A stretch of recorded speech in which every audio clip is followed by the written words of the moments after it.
Arthritis can be hard to live with swelling and stiffness in joints. And now a recent study is finding that a certain type of arthritis could be linked to heart problems. And joining me now to talk about this is Dr. Christopher Parker. You're a rheumatologist with the Austin Diagnostic Clinic. Right. And Dr. Parker, tell us a little bit about this specific condition.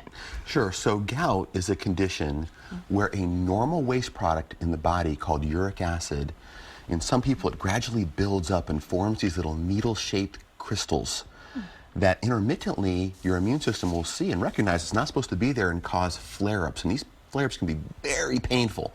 And so that's what brings patients to the doctor, because they're hurting so bad. It loves to get in the feet, especially the big toe joint, but midfoot, ankle, knee, and it's like a heart attack of the foot. So people will go to the ER or go to their doctor, and they usually get their diagnosis there. That's right. And it's also, it could lead to actual heart problems. I know you said heart attack of the foot, but I know there's something to do with atrial fibrillation, That's right. Thank you for mentioning that. So a recent study found that people who have gout compared to people who don't have gout are much more likely to have heart problems.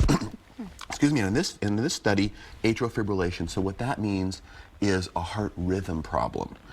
And so that's helping doctors and patients understand that gout is a lot more than just an arthritis problem.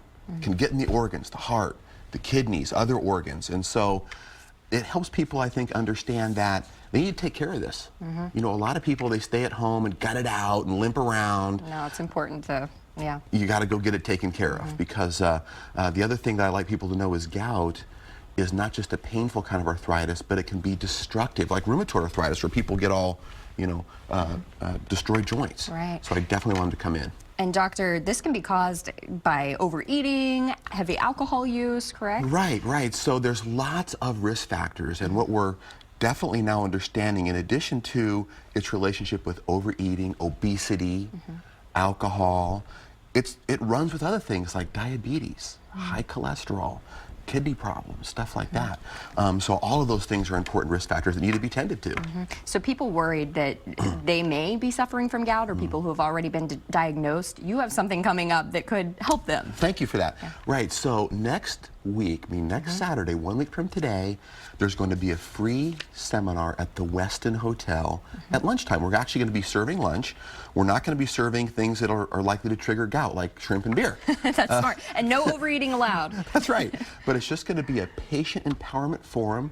There will be a patient there who's had a long journey with gout, who's really overcome it and gotten it under control. And I think his story is very powerful, so that other people can understand that you can get this thing under control and live a great life, or you can stick with intermittent flare-ups that are really terrible. Yeah, you don't want to do that. Doctor, thank you so much. Very good, valuable information. Well, We thank you for appreciate you having being me here today. Appreciate it.